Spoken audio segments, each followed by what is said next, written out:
Excelente. Bueno, tengan ustedes todos muy buenas tardes. Soy la abogada Lilian Morales y el día de hoy vamos a conversar un poco sobre lo que viene a ser la asistencia familiar. En este momento les voy a hacer una presentación de algunas características y lo que establece la norma, ¿no? Respecto a la asistencia familiar. Permítanme, por favor.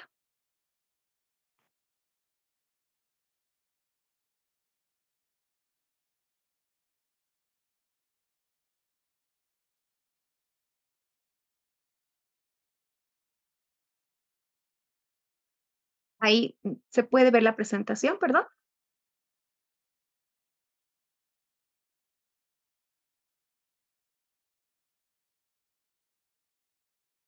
Excelente, te agradezco mucho. Ahora sí, vamos a continuar. Entonces, vamos a hablar, como les había mencionado anteriormente, sobre la asistencia familiar.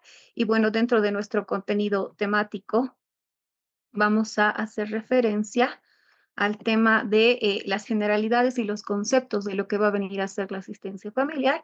Y vamos a referirnos netamente a nuestra norma, ¿no? La norma 603 que va a regular lo que va a venir a ser el tema de la asistencia familiar.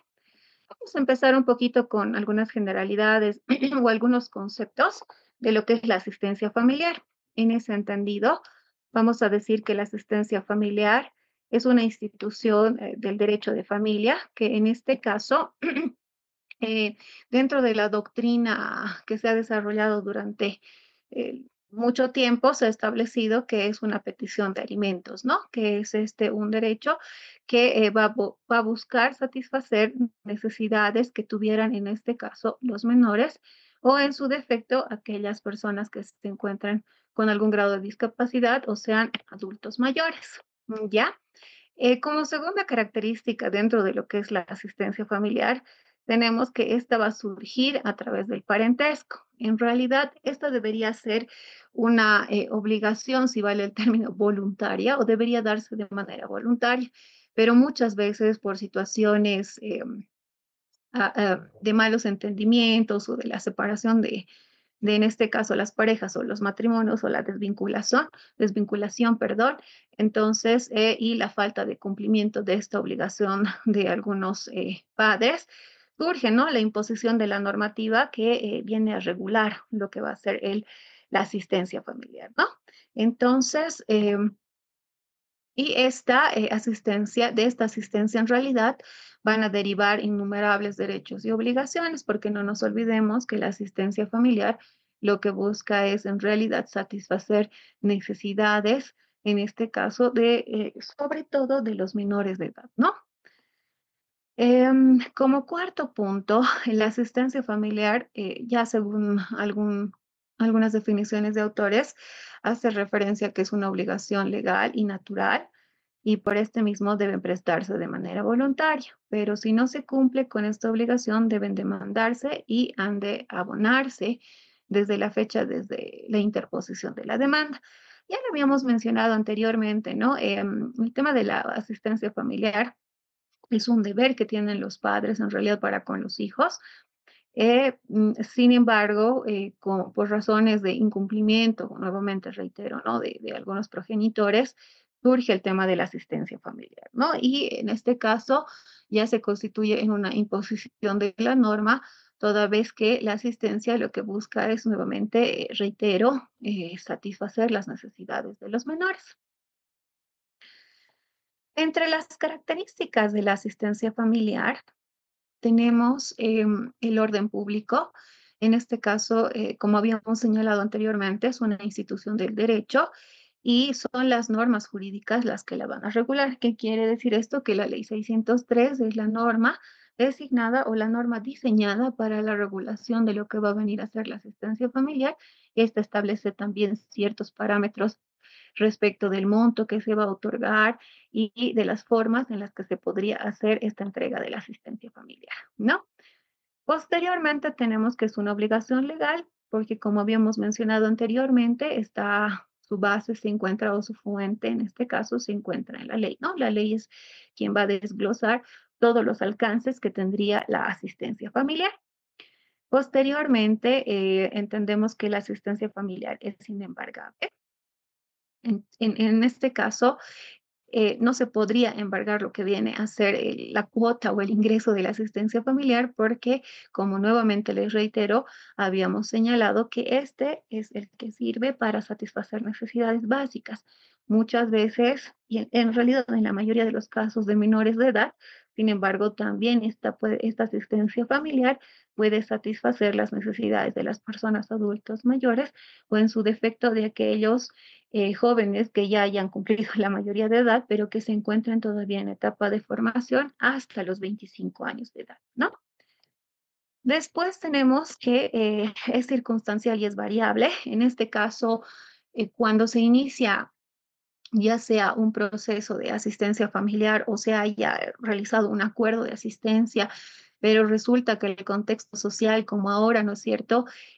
Todo cambia, todo se modifica, los precios han subido, la vida se ha vuelto un poco más cara, entonces puede solicitarse, en este caso, dentro del proceso, el aumento de la asistencia familiar o en su defecto, mediante un acuerdo, si es que las partes tienen una buena relación, entonces solicitar la modificación del monto de la asistencia, ¿no? Entonces, eso quiere decir que es circunstancial y que es variable, porque no es solo la sentencia en un proceso judicial el que va a definir el monto, ¿no? Sino que este monto, según las circunstancias, según la variación o según el contexto social, puede ser modificado. Posteriormente, podemos señalar que es recíproca, ¿no? Que en este caso quien da también puede recibir en un futuro. En este caso, son ahora, si hablamos de menores de edad, son ahora los padres los responsables de otorgar la asistencia familiar, ¿no? Sin embargo, más adelante, cuando los padres ya se encontraran dentro de la tercera edad y tuvieran esas necesidades básicas también ellos de satisfacer, entonces pueden solicitar a los hijos que estos puedan otorgarles la asistencia familiar correspondiente. Posteriormente, podemos señalar que la asistencia es intransigible. En este caso, si bien se puede hacer un acuerdo, en este acuerdo en realidad, sí o sí, y por tratarse de menores o de personas en situación o considerados en grupo de vulneración, entonces tiene que venir la intervención de la autoridad judicial, ¿no? Y además, una vez que se haga el acuerdo, este acuerdo tiene que ser remitido al juzgado de familia para que sea el juez, en este caso, quien homologue el acuerdo, ¿no? Porque él va a ser quien va a verificar si efectivamente el acuerdo está conforme los parámetros que establece la norma, si no está afectando algún derecho o si no, tal vez si se estuviera incumpliendo alguna de las establecidas en la ley de asistencia familiar. Esta asistencia también es irrenunciable y no puede ser, en este caso no puede ser renunciado, ¿no? El beneficiario no puede renunciar a la asistencia familiar toda vez que este es su derecho, ¿no? Y como ya anteriormente les había señalado, este busca satisfacer las necesidades básicas que tuviera, en este caso, el beneficiario. Es inalienable, ¿por qué? Porque no se puede vender, ceder, transferir o donar este derecho. Este derecho simplemente es para la persona para quien es beneficiaria, ¿no? Entonces no se puede ni siquiera transferir el mismo. Posteriormente vamos a hablar un poco de la imprescriptibilidad de la asistencia familiar y vamos a señalar que en este caso la asistencia familiar de manera genérica es imprescriptible, ¿no es cierto? Uno para poder interponer la solicitud o el pago de la asistencia familiar no tiene un plazo o un tiempo establecido o la norma así no lo señala, ¿no es cierto? Entonces podían haber pasado 10 años y uno puede solicitar el inicio de un proceso de asistencia familiar o el cobro de una asistencia familiar. Sin embargo, hay ciertas excepciones que tienen que considerarse, ¿ya? La sentencia constitucional 506 del 2016 hace referencia a las obligaciones de la asistencia familiar y la imprescriptibilidad de la misma, ¿no? Entonces, dice esta sentencia que la asistencia familiar va a ser imprescriptible siempre que no se haya declarado una sentencia o que no haya una liquidación, ¿no es cierto? O sea, esto quiere decir que no se ha iniciado todavía un proceso de cobro de asistencia familiar, ¿no? Y si no se hubiera iniciado un proceso en la vía judicial un proceso de cobro por asistencia familiar, entonces no habría imprescriptibilidad o la imprescriptibilidad no se aplicaría al tema de la asistencia. Sin embargo, si es que ya se ha llevado adelante un proceso de asistencia familiar, existe una sentencia y existe una liquidación por cierto monto, entonces, si la persona, en este caso el demandante, no ha solicitado el pago o no ha generado las medidas necesarias para la exigibilidad de ese pago, entonces sí está sujeto a prescripción, ¿no? Entonces es importante contemplar este aspecto de que la asistencia familiar no, no es, es imprescriptible, perdón, siempre y cuando no exista una sentencia que se haya declarado. Sin embargo, si ya hubiera habido un proceso y en el proceso ya se hubiera declarado, perdón, ya se hubiera emitido sentencia e incluso se hubieran hecho las liquidaciones correspondientes, entonces, sí, en este caso sí se puede aplicar el tema de la prescriptibilidad, ¿no es cierto? Porque no podemos estar en el limbo o esperando hasta que se ejecute, ¿no? Esto afectaría el tema de del orden, el orden público, ¿no? Y las normas que están establecidas. Eso sobre la prescripción, ¿no? Ahora vamos a avanzar un poquito en lo que va a venir a ser la ley 603, que es netamente el Código de las Familias y del Proceso Familiar, y vamos a empezar a referirnos a la capítulo o a la parte que hace referencia a la asistencia familiar. Y en este caso vamos a hablar un poco del contenido y la extensión de lo que va a venir a ser la asistencia, ¿no? Entonces, la norma nos da un breve concepto de lo que va a venir a ser la asistencia familiar y establece que este es un derecho y además es una obligación de las familias y comprende los recursos que van a garantizar lo indispensable respecto a la alimentación, salud, educación, vivienda, recreación y vestimenta. ¿Ya? Y esta va a surgir a partir de las necesidades que van a manifestar los miembros de la familia.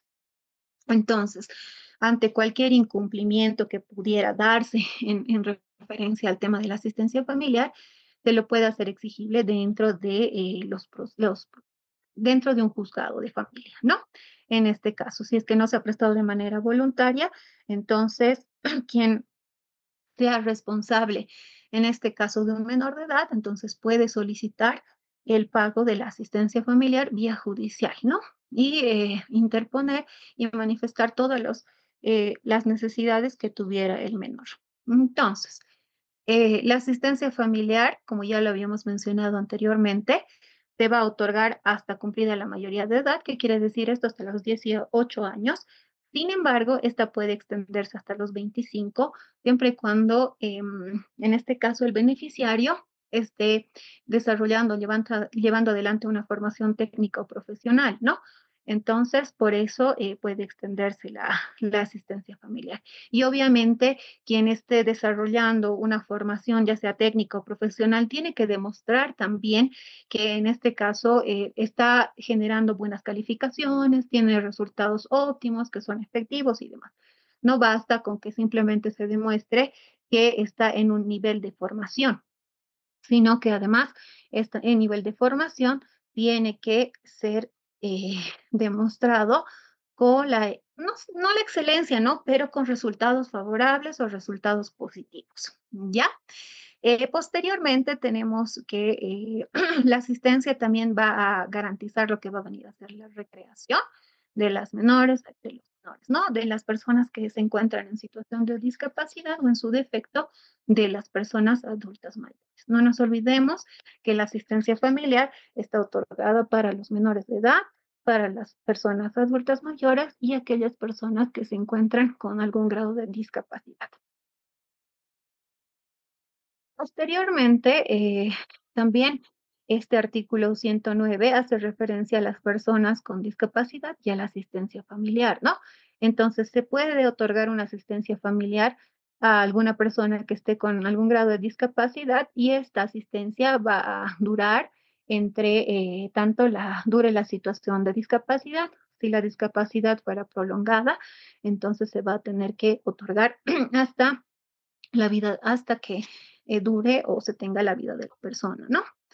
Y las y los adultos mayores también tienen derecho a la asistencia familiar y en este caso les va a otorgar la asistencia hasta el término de su vida, ¿no? Posteriormente, también la asistencia se puede otorgar a la madre cuando está en gestación y se lo va a otorgar a la madre hasta el alumbramiento. Posteriormente, esta asistencia ya va a pasar al beneficio del menor, ¿no es cierto? Se le va a transferir automáticamente al beneficio del menor. Perdón. El artículo 110 hace referencia a la irrenunciabilidad, ya habíamos señalado anteriormente. El derecho de la asistencia familiar a favor de los menores es irrenunciable, ¿ya? Y más que todo cuando se hace referencia a que estos están en situación de discapacidad. Toda vez que las personas que se encuentran con algún grado de discapacidad no pueden, en muchas ocasiones, y si se trata de menores, no pueden generarse los medios de subsistencia necesarios, ¿no es cierto?, para poder subsistir. Por lo tanto, no se podría renunciar a la asistencia familiar cuando se refiere a personas o menores que se encuentran con grados de discapacidad, ¿no? Entonces, el artículo 110 hace referencia a al subsidio familiar. Disculpas, ha habido un pequeño error. Pero en cuanto al subsidio familiar se refiere, es un beneficio también que este va a ser entregado ya sea en su totalidad a la beneficiaria o a quien tenga la guarda del menor, ¿no? En este caso, también puede existir una asistencia familiar no solo de un monto económico, sino también puede haber un subsidio, ¿no? Que de alguna manera tendría que cubrir el monto establecido o el monto acordado de asistencia familiar y este va a ser entregado a la beneficiaria en su defecto o a la persona que tuviera la guarda. El artículo 112 hace referencia a las personas obligadas a la asistencia familiar y esto es importante. ¿Por qué? Porque muchas veces nos preguntamos quién debería pagar o tenemos la idea de que el padre debería ser, bueno, en nuestro contexto, el padre debería ser la persona quien debería cubrir el tema de la asistencia familiar, ¿cierto? Sin embargo, la ley 603 establece quiénes pueden ser las personas que van a poder, o en realidad serían las obligadas a poder pagar la asistencia familiar. Y en este caso está el cónyuge, como la práctica usualmente nos hace ver, ¿no? Que muchas veces ya es el padre o la madre quien otorga la asistencia familiar.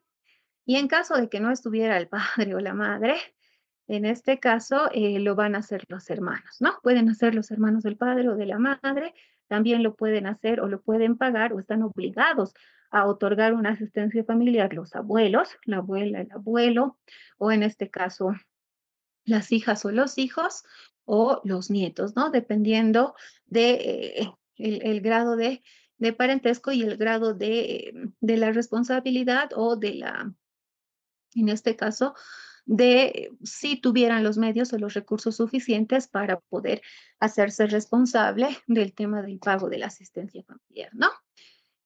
También la norma nos hace referencia a que dentro de las 6 personas que están nombradas para ser las obligadas, en todo caso, al tema de la asistencia familiar, también en este caso puede intervenir la nuera o el yerno, o la suegra o el suegro, ¿no? Estos también la norma los faculta, o en todo caso los orilla a que en caso de faltar, de que falte alguno de los que se ha mencionado anteriormente, de las personas que se ha mencionado anteriormente, también puedan asumir esta obligación la nuera, el yerno, la suegra o el suegro, ¿no? Y posteriormente, la norma también hace referencia a eh, eh, que si no existen estos parientes hasta el segundo grado de consanguinidad, entonces se va a preguntar a los descendientes o a los colaterales, ¿no? Para que alguno de ellos pueda asumir tal vez alguna obligación parcial o total, dependiendo en caso de que faltaren todos los que se han mencionado anteriormente, las personas mencionadas, entonces se va a acudir a a los grados descendientes o a los colaterales, ¿no? Para que estos puedan también ser responsables o ser obligados al cumplimiento de la asistencia familiar, ¿no? Posteriormente tenemos el artículo 113 que hace referencia a la no obligatoriedad de la asistencia. En este caso, la o el hijo adoptado no tiene la obligación de dar asistencia familiar para sus progenitores o para su respectivo entorno. La norma es clara en este aspecto y es un poco más avanzada y hace referencia a que en este caso el hijo que hubiera sido adoptado no se encuentra en la obligación de dar asistencia familiar a sus padres, ¿no? O a las personas que lo hubieran, lo hubieran adoptado, lo hubieran acogido en el seno familiar.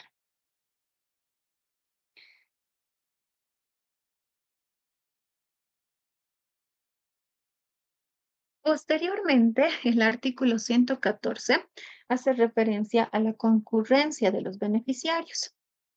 Y en este caso nos habla de que cuando hay personas que tienen que pagar diferentes asistencias familiares, entonces, y se encuentra limitado de satisfacer sus necesidades, entonces la autoridad judicial, ¿qué es lo que va a hacer?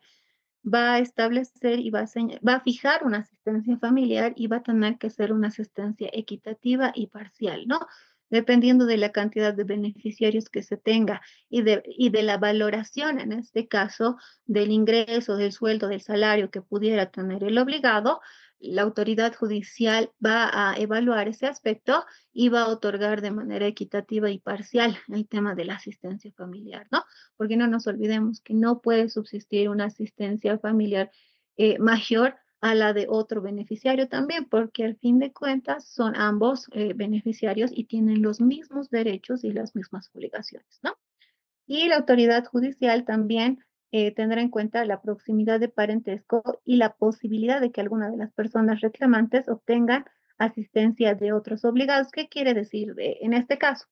Si el obligado no tuviera los medios necesarios para cumplir con la asistencia, entonces la autoridad judicial también va a referir y va a buscar dentro del, tal vez dentro del parentesco, cuáles podrían ser también las personas que estuvieran obligadas a otorgar la asistencia, ¿no? Y seguramente evaluará el tema de otorgar la asistencia o hacer obliga o en todo caso, otorgar el tema de la asistencia a través de ya sea el tío, el hermano, el abuelo, la nuera o el yerno, ¿no? Entonces, esto va a estar sujeto a evaluación, esto con el fin de que se complemente y se dé lo necesario para que se pueda cumplir con la asistencia familiar, ¿no? El artículo 115 hace referencia a la concurrencia de personas obligadas y el pago a prorrata. Entonces, este hace referencia que cuando dos o más personas resulten obligadas en el mismo orden a prestar una asistencia, se prorrateará el pago entre ellos en proporción a sus recursos económicos y sus posibilidades. ¿Qué quiere decir esto? Que cuando haya dos o no sé, más personas obligadas, en este caso, la autoridad judicial puede prorratear los costos o los gastos que tuvieran los menores o las personas discapacitadas o en su defecto los adultos mayores y entre estos se va a hacer una prorrata para que cada uno ponga conforme lo que se ha establecido, ¿no? Y obviamente va a haber un análisis de los recursos económicos y de las posibilidades que tuviera. Este aspecto se podría señalar que se puede dar más en situaciones de personas con discapacidad o en su caso los adultos mayores, porque no nos olvidamos que los adultos mayores han tenido una familia, ¿no es cierto? Tienen dos, tres hijos y muchas veces eh, los hijos son quienes se pondrían de acuerdo para poder ya cubrir las necesidades de sus padres, ¿no? Que ya no generarían tal vez algún recurso por alguna enfermedad o porque ya, la verdad, en la vejez ya no se puede trabajar, ¿no es cierto? Entonces, bajo ese parámetro, o ese ejemplo pueden ser los hijos quienes pueden acordar voluntariamente, ¿no? Señalar cuánto pueden aportar mensualmente para el beneficio de su padre o de esta persona que se encuentre con discapacidad, o en su defecto pueden también solicitarlo mediante la vía judicial, ¿no? Y si estos no estuvieran en condiciones de conceder en todo o en parte la obligación, se atribuye total o parcialmente a las personas que se hallen en el orden. De la misma manera, ¿no? Y en este caso, no, los principales obligados a dar la asistencia familiar no pudieran, no se encontraran, habrían fallecido, entonces se pasa al siguiente según la numeración que se hace en el artículo 112 de este mismo cuerpo legal. El artículo 116 hace referencia ya especialmente al tema de la fijación de la asistencia. Y este artículo nos establece ciertos parámetros que se van a ir desarrollando y aplicando dentro de lo que va a ser la práctica, si se quiere, voluntaria entre partes, cuando se suscriben acuerdos o en su defecto lo que aplica la autoridad judicial dentro de los procesos judiciales, ¿no? Y en este caso hace referencia a que la asistencia familiar se determinará en proporción a las necesidades de la beneficiaria y a los recursos económicos y posibilidades de quien o quienes deban prestarla. En este caso, ¿qué quiere decir? Que al momento de la fijación de la asistencia familiar, quien estuviera demandando o solicitando la asistencia, seguramente o muy probablemente va a presentar toda una lista de gastos que se realiza, ya sea para el tema de la vestimenta, la alimentación, el tema de la distensión o la distracción y la salud, ¿no? Que son aspectos importantes que se requieren para poder satisfacer, ¿no es cierto? Entonces, bajo ese parámetro será la autoridad judicial quien va a valorar, ¿no? Estos gastos económicos y la persona quien esté obligada va a presentar también los descargos que tuviera sobre los ingresos, los gastos que tuviera, para que en base a eso la autoridad judicial pueda hacer un análisis y pueda definir el tema del monto, ¿no? De la asistencia familiar. Ahora, cuando existen acuerdos, ya depende mucho de las partes, ¿no? Del nivel de ingreso que tuviera, de la solicitud que estuviera haciendo el beneficiario y demás. Entonces, si no hay un mayor contención y si hay acuerdos, entonces se suscribe el convenio o el acuerdo en este caso y posteriormente, como ya lo habíamos mencionado, va a ser remitido ante la autoridad judicial para que este último pueda homologarlo, ¿no? Eh, como parágrafo 2 hace referencia a que ya dentro de un proceso judicial, la autoridad judicial fijará la asistencia familiar en un monto fijo o porcentual. La autoridad judicial dentro de un proceso ya conforme las solicitudes y los descargos realizados por ambas partes, va a valorar los ingresos y tal vez los egresos que se tuvieran y los gastos que tuviera el menor para poder fijar la asistencia, ¿no? Y esta asistencia puede ser en un monto fijo, digamos 500 bolivianos, o también puede ser un monto porcentual, que puede ser el 20% según establece la norma, como vamos a ir señalando más adelante, ¿no? Y no nos olvidemos que el tema de la asistencia familiar no es fija, no, sino es circunstancial y es variable, como habíamos señalado anteriormente, ¿no? Que el mismo se va a ir modificando conforme las necesidades que tuviera el beneficiario. Entonces, también hace referencia a la capacidad de otorgar a la asistencia familiar y será apreciada en forma integral en los medios que demuestren sus ingresos periódicos, salariales y otros, ¿no? Conforme boletas de pago, declaraciones impositivas y otras acreditaciones. Entonces, un capite hace referencia también a que se va a considerar y en realidad se va a valorar, ya sean los ingresos económicos, las posibilidades que se tuviera, conforme los descargos necesarios, ¿no? Para que se pueda fijar la asistencia familiar, ya sea en un monto fijo o de manera porcentual. Este mismo artículo ya hace referencia también al aspecto porcentual, ¿no? Que en caso de que el ingreso sea mensual, el ingreso mensual sea igual o menor al salario mínimo nacional, se va a fijar, puede ser fijo o no este ingreso, entonces en este caso se va a establecer un monto de un 20%, ¿no? Del salario mínimo nacional. Entonces, este monto o este porcentaje no puede ser menor, no puede ser menor, ¿no? Independientemente de si el obligado tiene un ingreso menor al salario mínimo nacional, ¿no? Sí o sí es un monto que ya está fijado o es un porcentaje que está fijado, que para la gestión 2024 era de 500 bolivianos, toda vez que el salario mínimo nacional era de 2.500 bolivianos, ¿no es cierto? Entonces, no nos olvidemos que el monto de la asistencia familiar no puede ser menor al 20% del salario mínimo nacional, independientemente de que el obligado gane o tenga este ingreso o no tenga este ingreso, ¿no? O sea fijo o no sea fijo. Y no nos olvidemos que este porcentaje también va a poder ser modificado o en todo caso el monto se puede incrementar o modificar de acuerdo a las necesidades que tuviera en este caso el beneficiario. Y adicionalmente, este 20%, si para la gestión pasada era 500 bolivianos, muy probablemente con el nuevo aumento salarial que se va a dar en mayo, este monto de 500 bolivianos se va a modificar, ¿no? Conforme el nuevo salario mínimo nacional que señale el Ministerio de Trabajo.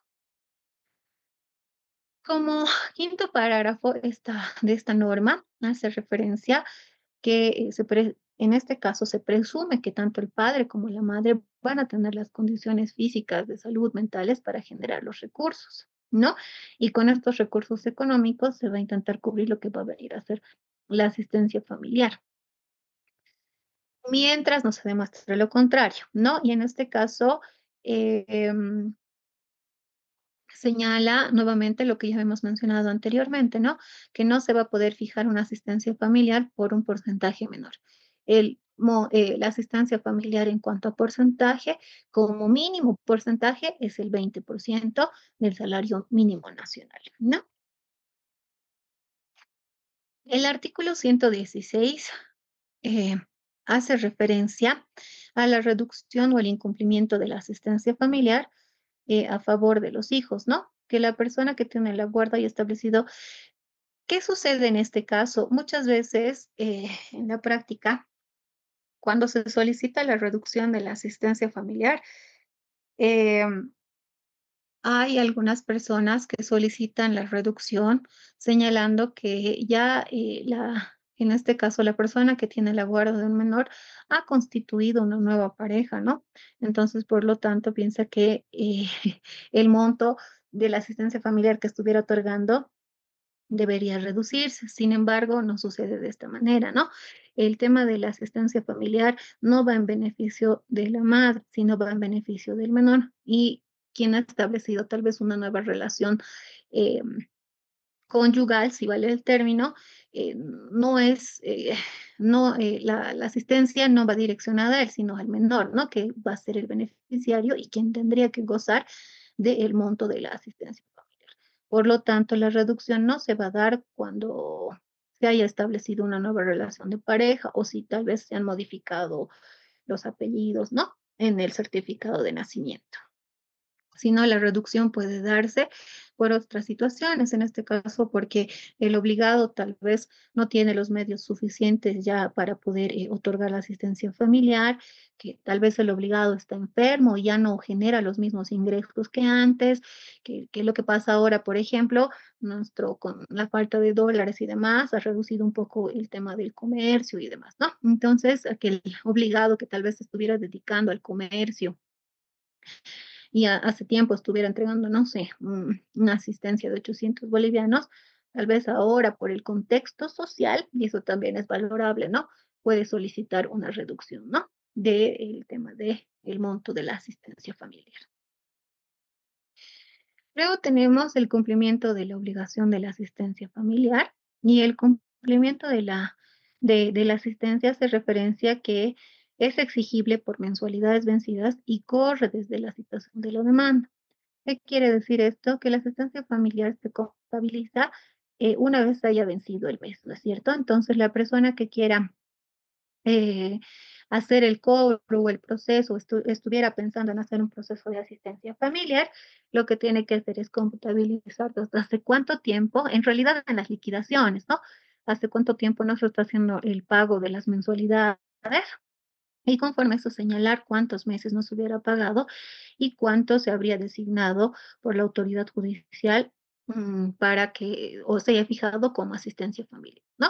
Y en este caso, para la persona que estuviera iniciando una demanda de asistencia familiar, en este caso la asistencia familiar va a empezar una vez se admita la demanda de asistencia, entonces el monto de la asistencia va a empezar a correr desde la situación, ¿no? Y la asistencia familiar puede ser entregada a la beneficiaria de forma directa o depositada en cuenta de un sistema financiero. En este caso, cuando se tratan de menores de edad, son las madres quien usualmente en la práctica tienen la guarda de los menores. Entonces son las que dentro de un memorial presentan una cuenta de banco, ¿no? Y señalan que se haga el depósito en esa cuenta de banco para que puedan erogar los gastos para los menores, ¿no? O para satisfacer las necesidades que tuvieran los menores. Asimismo, hace referencia que este depósito de la asistencia familiar, muchas veces la autoridad judicial no lo hace de oficio, entonces hay que hacer la petición de parte o en su defecto, si la autoridad judicial señala que va a hacer un depósito en alguna cuenta bancaria, entonces este solicita que se pueda adjuntar un número de cuenta con los datos necesarios para poder, para que el obligado en este caso pueda hacer el depósito de la asistencia, ¿no? Entonces, en este caso, ya se remiten los testimonios o los oficios, perdón, los oficios correspondientes a las entidades financieras para que ellos ya recepcionen el mismo y puedan, en este caso, hacer el cobro de la asistencia familiar, ¿no? Y como cuarto punto, tenemos que con el fin de garantizar el cumplimiento de la asistencia familiar, se reconoce el uso de las tecnologías de información y de comunicación, ¿no es cierto? En este caso, con el avance de la tecnología y bueno, y las entidades bancarias nos han facilitado un montón el pago de diferentes servicios u obligaciones que tuviéramos.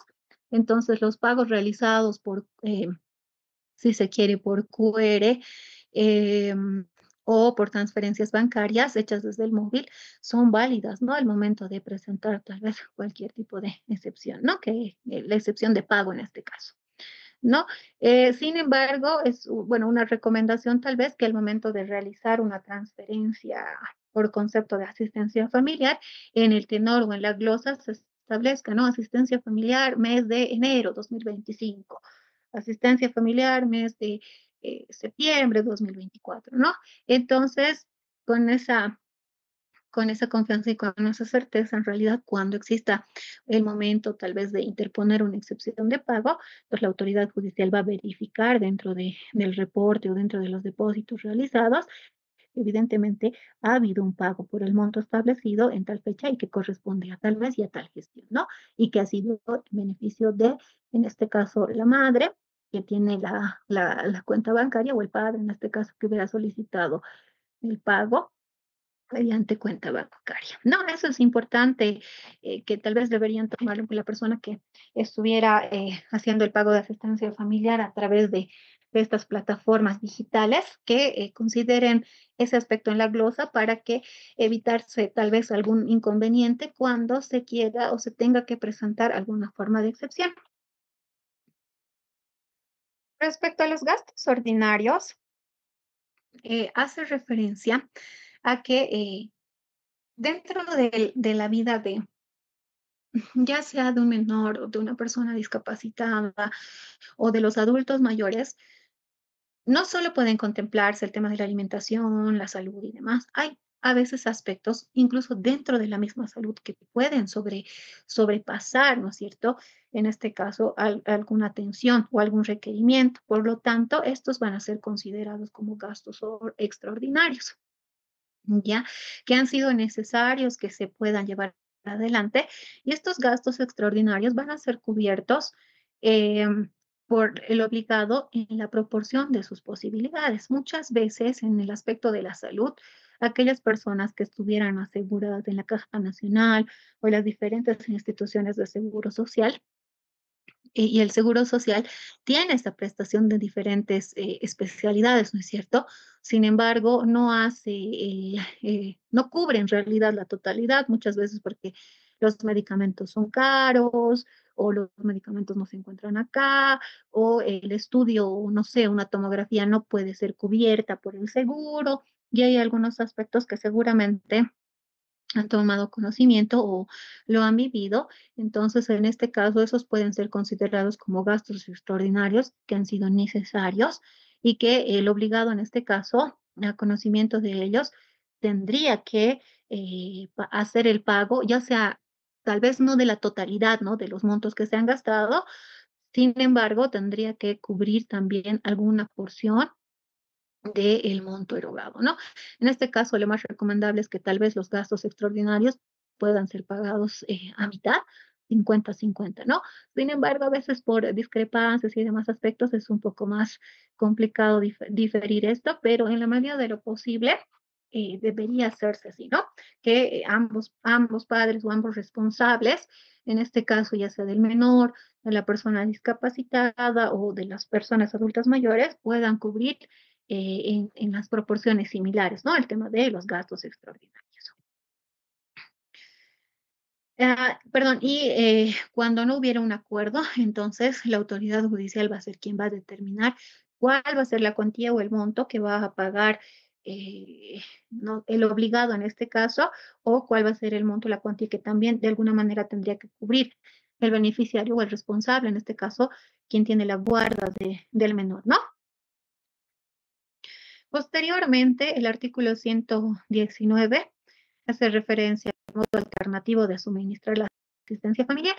Y en este caso, la norma señala que de manera excepcional y conforme a las condiciones socioeconómicas, socioculturales, perdón, y económicas del obligado, entonces, a solicitud de esta parte, la autoridad judicial puede autorizar temporalmente que la asistencia sea suministrada de manera parcial o totalmente por un medio alternativo. ¿Qué quiere decir esto? Que en todo caso, si yo me encuentro obligada, pero tal vez no tengo los medios necesarios para hacer el pago en dinero y me dedico a tal vez elaborar, no sé, prendas, entonces puedo decir que puedo ir pagando el tema de la asistencia familiar tal vez con algunas prendas, ¿no? Pero esta situación se va a dar siempre y cuando, en este caso, la otra parte acepte, ¿no? Si no acepta el mismo, es muy, muy complicado que se pueda dar una asistencia familiar en especie equivalente, ¿no? Entonces, y si se la va a dar, tampoco se la va a dar siempre, sino va a ser seguramente de manera temporal. Podrá ser, podrá cubrirse un mes, podrá cubrirse 2 meses, 3 meses, pero no nos olvidemos que el tema de la asignación del dinero y en todo caso el efectivo siempre va a ser va a poder ser utilizado para para diferentes necesidades, ¿no? Que no solo va a tener que ver con la vestimenta, sino con la alimentación, con la salud y demás. Entonces, sí se podría hacer un pago de asistencia social en especie, pero este va a ser muy temporal, ¿no? Va a ser temporal y incluso puede considerarse de manera parcial o puede ser considerado de manera total, pero por algún tiempo nada más, ¿no? Y en este caso, si se llevara adelante una asistencia familiar en especie, entonces el beneficiario en cualquier momento puede solicitar que se revise este modo de entregar la asistencia familiar y puede solicitar el pago, ¿no? Y como ya les había mencionado, puede solicitar el cambio por pago en dinero, ¿no? Que es muchas veces, como les dije, el efectivo ayuda a poder hacer el gasto en diferentes aspectos o en diferentes necesidades que se tengan. El artículo 120 hace referencia a los caracteres de la asistencia. Y ya habíamos dicho que la asistencia es irrenunciable, que es intransferible, que es inembargable y que la persona que estuviera obligada no puede solicitar o puede oponer una compensación, ¿no? En este caso, la asistencia familiar es un derecho personalísimo y como se trata de un derecho que busca precautelar primero, el interés superior de los menores, también de las personas en situación de vulnerabilidad. Entonces es muy complicado que exista una compensación, o en todo caso no se puede oponer una compensación, ¿no? Y las excepciones a la intransferibilidad hacen referencia a que no va a poder cederse, no va a poder subrogarse, eh, perdón, la asistencia familiar en este caso sí se va a poder ceder o subrogar siempre y cuando haya autorización judicial, ¿no? Entonces hay que señalarle a la autoridad judicial por qué debería cederse, hay que justificar, ¿no? Documentalmente y por qué debería cederse o subrogarse en todo caso esta asistencia familiar, ¿no? Y muchas veces, bueno, en realidad la asistencia familiar se puede ceder o subrogar solo a aquellos lugares o aquellos establecimientos públicos o privados que estuvieran suministrando asistencia a la persona. ¿Qué quiere decir esto? Que la asistencia familiar no se estaría pagando a un beneficiario en específico, sino se podría ceder, qué sé yo, a una institución de donde cuidan a los adultos mayores, ¿no? Podría otorgársele, pero debe ser justificado documentalmente también para que se pueda hacer este procedimiento de ceder o subrogar la misma. Ya, el artículo 122 hace referencia ya a la cesación de la asistencia familiar y en este caso la cesación a la asistencia se da por 5 situaciones. En este caso, que la persona que se haya obligada, perdón, está en la imposibilidad de cumplirla. Entonces, si el obligado principal está imposibilitado, ¿qué sucede? Que va a pasar a la siguiente persona, ¿no? Conforme hemos visto en el artículo 112 de este mismo cuerpo legal. Como segundo aspecto es que las personas beneficiarias ya no lo necesiten. ¿Cuándo no lo podrían necesitar en este caso? Cuando ya fueran mayores de edad, ¿no? En caso de menores de edad y bueno, tal vez cuando habían fallecido los beneficiarios de la misma, ¿no? Y las personas, como tercer punto, perdón, tenemos las personas beneficiarias incurren en una causa de indignidad. ¿Qué quiere decir esto? Que cuando las personas que son beneficiarias, hay un proceso de indignidad con, con con sentencia, entonces estos ya no son susceptibles ni son pasibles a recibir un proceso de asistencia, ¿no? Y la misma norma dice, aunque sean herederos o herederas de la persona obligada. Como inciso D hace referencia a que se haya declarado judicialmente probada la negación de filiación, en este caso cuando no exista una relación de filiación, ¿no? O la filiación eh, no tenga relación con el menor o con la persona que ha sido beneficiaria, ¿no? Y cuando haya en realidad una sentencia también que diga que hay una negación de la misma. Como inciso E, tenemos que fallezca la persona obligada o, en su defecto, que fallezca la persona beneficiaria, ¿no? En esos casos, entonces, cesa la obligación de la asistencia familiar. El artículo 123 hace referencia a la reducción o el aumento de la asistencia familiar y en el caso de la reducción o del aumento, este va a operar conforme las necesidades de la persona beneficiaria. Ya lo habíamos señalado anteriormente. Cualquier tipo de reducción o cualquier forma de aumento de la asistencia familiar va a ser valorada por la autoridad judicial conforme las necesidades que tenga la persona beneficiaria y también aquellos recursos o los ingresos que tuviera el obligado, ¿no? Y la asistencia familiar definida de manera porcentual se reajusta automáticamente de acuerdo a las variaciones de sueldos y salarios, ¿no?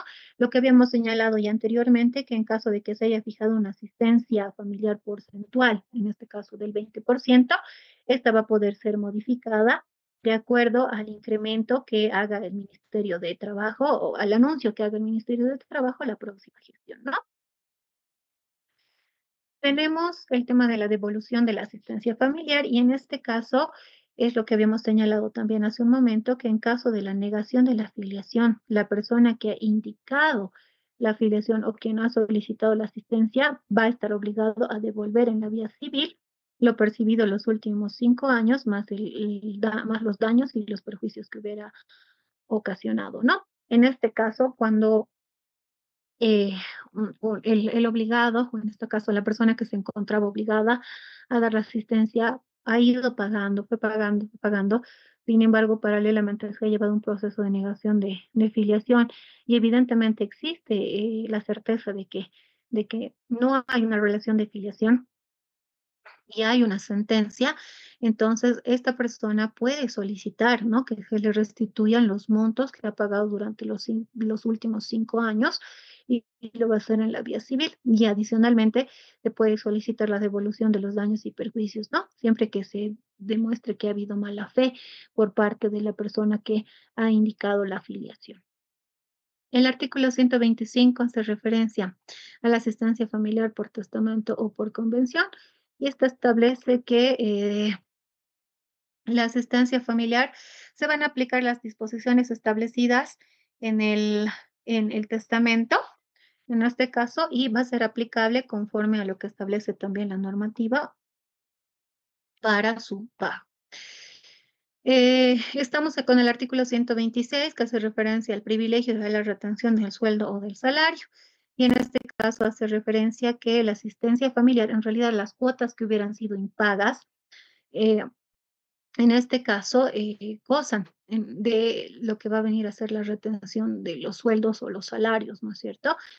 Entonces, dentro del proceso solicitará el beneficiario que se haga la retención correspondiente por incumplimiento, en este caso del obligado, y la autoridad judicial emitirá el testimonio correspondiente y con el oficio correspondiente se remitirá a ASFI para que los bancos tomen conocimiento de esta situación y el banco o la entidad, la oficina o el lugar, la empresa, la industria donde estuviera trabajando esta persona, eh, va a tomar conocimiento y va a tener que hacer las retenciones que correspondan, ¿no? Conforme los montos que se han establecido. Entonces, como yo lo había señalado, la retención ordenada debe cumplirse inmediatamente por la persona que ha sido encargada y estos van a tener que hacerlo una vez que hayan tomado conocimiento y demás. Entonces, el responsable de realizar los pagos, ya sea en una institución pública o en una institución privada, en el plazo de 3 días hábiles siguientes al pago respectivo del sueldo o salario, tiene que hacer el descuento correcto. ¿Ya? En este caso son los descuentos por planillas que señala. Y siempre con orden judicial. Tenemos el artículo 127, el apremio corporal y la hipoteca legal, ¿ya? Hace referencia a que la obligación de la asistencia familiar es de interés social.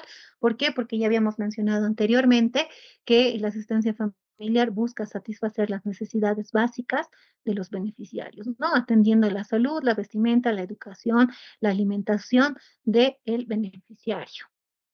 Y su oportuno suministro no puede diferirse por recurso o procedimiento alguno. Cuando la o el obligado haya incumplido con el pago de la asistencia familiar, a petición de la autoridad judicial ordenará el apremio corporal hasta los 6 meses.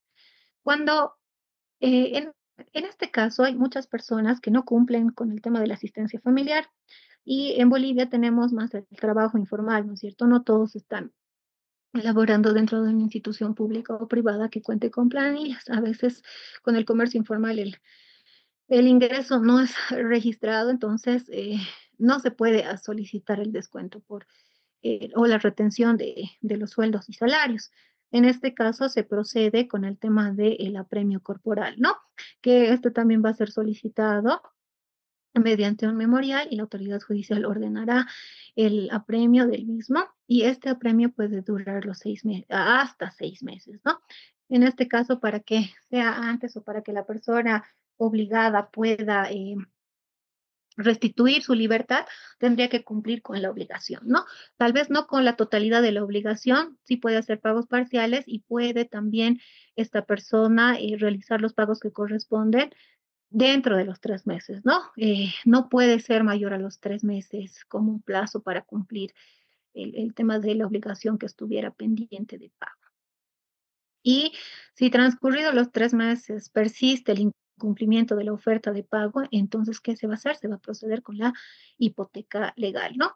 Entonces, en caso de que el deudor, perdón, el obligado tuviera bienes, entonces seguramente se solicitarán los informes de derechos reales, quien remitirá los mismos señalando de qué inmueble es titular el obligado y con eso la persona beneficiaria, o en este caso el demandante, solicitará que se pueda hacer la hipoteca judicial, pudiendo llegar pudiendo hacerse el registro en oficina de derechos reales, ¿no?